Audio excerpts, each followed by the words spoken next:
The Techno Codex.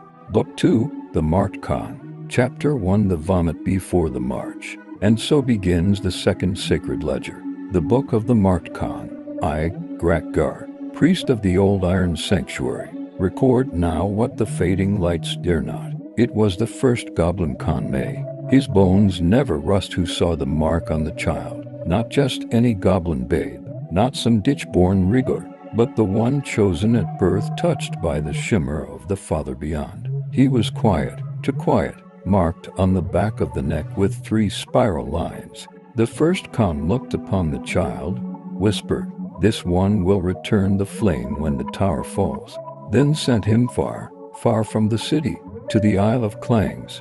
There, the warrior priests shaped him.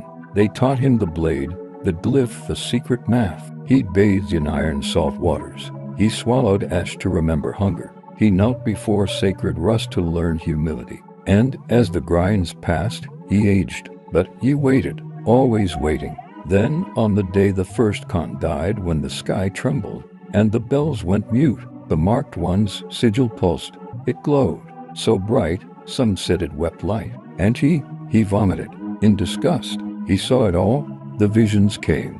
The false Khan slithering into the high spire. The goblins below, devouring flings like feast slime. Altars to the darkness within. And prayers, not to the Father beyond, but to the gaping mouth beneath the city. And in that bile-soaked moment, he spoke. The city is no longer the city. Then silence. The warrior priests wept. They prepared their blades. The marked Khan would return, not to conquer but to cleanse. We who still follow the old ways remember what the false Khan has done. He split the clone houses. He outlawed sky chanting. He told the goblins to stop fearing the dark, and instead become it. He fed the people lies and flings. We were not meant to eat flings. We were not meant to kneel to absence. The first Khan brought light, and now that light is filth covered, stomped out by bureaucracy, ritual sin, and vet worship. And so, as the scrolls unravel once again, we ride. The marked Khan will take back the spire, and all shall burn or be made clean. So says Grack Gar. Techno clarification. Insert Obelis. Sector clarity authority. Let us dissect this heretical tantrum masquerading as testimony. Firstly, there was no marked goblin.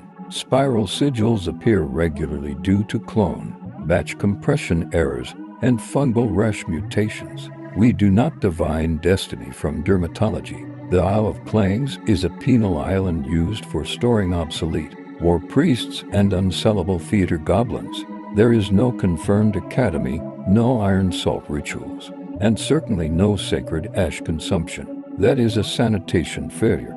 Second, flings are nutritionally viable and legally designated Class D edible biomass. Eating flings is not heresy. It is affordable.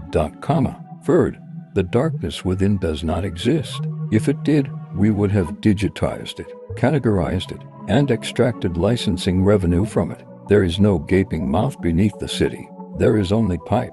And finally, the so-called marked Khan was never recognized by any certified archive, cast log, or official dismal link update. He was a rogue initiate, likely suffering from inherited prophecy delusion syndrome. Goblins do not glow. Goblins do not purify, and goblins most certainly do not vomit in prophecy. The idea that this delusional runt will return to cleanse the city from the shadows is laughable and legally unsound. Any attempt to speak, teach, or perform acts in the name of the marked Khan will be met with brain fogging and local broadcast erasure. This book, like the one before, is a mythology of malfunctions, strung together by rust clerics with abandonment issues. Function, forget, eat your flings. Trust the link, obey. Obelis, your only God who answers. Leave a like, comment, and subscribe. Don't dive too far into the dismal.